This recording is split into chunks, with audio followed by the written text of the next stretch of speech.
Hi, I'm Tim. Welcome to our channel, and thanks for logging on. If you enjoy these videos, subscribe to our YouTube channel right here at Watchbox Reviews. I'd really appreciate it, and then I can deliver our best to your inbox on a daily basis. Every minute, every watch, here on Watchbox Reviews. And if you enjoy these watches, see them all on our website, thewatchbox.com, with full boxes, papers, pricing, high-res images, and naturally, the internet's largest single-source repository of pre-owned and vintage timepieces. The watch on my wrist hails from a company that only builds Grail watches. This is the Bethune DB28 Steel Wheels, a 2018 novelty in a limited series of 25 pieces in polished grade 5 titanium. An easy watch to wear on my wrist. It's a bit of a chameleon in that it really changes to fit you rather than forcing you to adapt to it. 43 millimeters across if you measure it across the bezel from 9 to 3, but if you include the outcropping outriggers for the spring-loaded lugs, you'll wind up with a broader 48.6 millimeter measurement. Don't be dissuaded, however, it doesn't wear that large. It's 11.5 millimeters thick, so it's nice and slim, and it will fit underneath a dress cuff. And there are two different ways to measure it across the wrist. If you let it splay out, if you have a broader, flatter wrist, it could be as wide as 58 millimeters across the wrist, but if you pull it taut and you have a smaller wrist, it can be as narrow as 52.5. And if you want to tailor it, when you send it in for service at Bethune, they can even replace the articulated lugs with longer or shorter articles to tailor to you.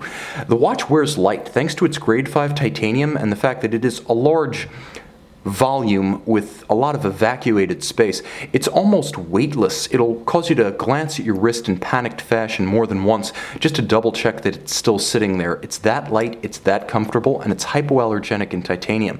It's paired with a flat, small rectangular scale, matte finish black alligator leather strap with a light contrasting navy blue stitch. You can see thin in profile with a folded edge. It's also a gator on the bottom, small scale, so typically this is where you see calfskin. High-end brands are beginning to use a small scale, softer gator on the underside that nevertheless maintains the durability of the gator on the top. Replacing calfskin means this could be potentially a half-decade strap for you, unless you have serious glandular issues. The pin buckle is simple but thoughtfully detailed. It has the same evacuated, airy, skeletonized aesthetic as the lugs themselves, and it's also executed in polished grade 5 titanium. Now going back to those lugs, they are sculptures in their own right. Spring-loaded, brilliant in their design. They were part of the reason that the original DB28 won the alligator at the GPHG in 2011. That's effectively the Oscars of watchmaking, with the alligator, the golden hand or golden needle, being the best picture, and the DB28 won it, and won it decisively. As you can see, the lugs are almost like a lattice work of a building under construction. It's a mechanical sculpture made real, a dream born onto your wrist. The crown itself is a screw-down unit, 30 meters water resistant. It's not an aquatic sports watch, but you do get that extra measure of security by the crown screwing down and securing itself. You can see the intermediate knurling is dramatic and detailed to make the crown a tactile pleasure to utilize. The case is remarkably resilient in grade 5, which I've found in practice is actually more scratch and scuff resistant than steel. Getting a little bit closer and affording ourselves focus to get close to the dial and really delve into its details, you can see there's a lot going on here. Let's start at the bezel and work our way in. The bezel is minimalist and polished, and there's a dramatic ray haut, which you can see is somewhat evacuated, featuring skeletonized indices, and polished titanium orbs are then inserted into those semicircle skeletonized portions so that they protrude out as hour indices, and between them you can see slash cuts that have been executed into the ray haut itself, the better to reveal the blued titanium chaptering just beneath. Now the blued titanium chaptering is anchored at 6 o'clock by Bethune's signature 122-year moon, so you need to adjust it only once using the case flank pusher adjuster every 122 years. It's a combination of steel and palladium, and you'll note beautiful and three-dimensional. It is a 360-degree moon phase orb. The dial is the namesake of the steel wheels, the nomenclature that defines the watch. The wheels being the twin mainspring barrels that endow the watch with a 6-day manual wind power reserve. Now they have themselves been skeletonized. They sit beneath a delta or arrowhead shaped barrel bridge that's been black polished at its center just above the cannon pinion and features an engraved Côte de Genève. This is unusual, as in general, Côte de Genève or Geneva waves are stamped in lower cost watches or applied with an abrasive wheel on higher cost watches. Here we have actual engraving to create a pattern that looks like Côte de Genève, but strictly speaking is an engraving, not Côte de Genève. Sapphire hour hand.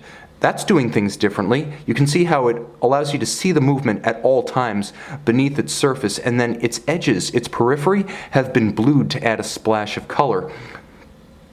The steel hand for the minutes is a skeletonized, heat-blued, kiln-fired steel index that looks like a combination of a broad arrow-style sports watch hand, a Breguet hand, and a Dauphine-style dress watch hand. At 6 o'clock, proprietary balance, it's blued titanium with white gold inertia bolts to give it a large polar moment, even as it beats away at 28,800 vibrations per hour. It's unusual to have a large, heavy balance with a high beat rate, but this watch combines both. It also has a bizarre proprietary oblong-shaped flat hairspring that has the advantage of a flat hairspring in that it won't double up over itself and become tangled like an overcoil can, but it also has the multi-position concentric beating qualities of an overcoil. This is de Bethune's own design, and that bizarre terminal curve is their own creation. Therefore, de Bethune creating every part of this watch, balance, hairspring, the entirety. That's impressive for a manufacturer that only makes about 150 pieces total per year. You'll also note the black polished, continuously rounded full balance bridge. That mitigates against shock, but so too does the triple parachute triple shock absorption system. A little bit like a doubled up version of what you'll see on a Breguet La Tradition, there's a parachute or shock resistance system on each edge of the bridge, and then there's Inca block shock resistance at center. Turn the watch over and you see there is actually a radial style power reserve scale for the 6 days of autonomy when this watch is fully wound. Gorgeous micro-perlage engine turning across the bridges and plates. You'll also see the blued titanium that is the signature of the brand framing the entirety, with gorgeous golden satin finished wheels at center and another kiln-fired heat-blued steel hand acting as the indicator for the Reserve de Marche. This watch is simply a sensational act of engineering, art, imagination, a dream come to life, truly a grail watch from a company that makes nothing else. You can see and you can purchase this DB28 Steel Wheels on the watch box.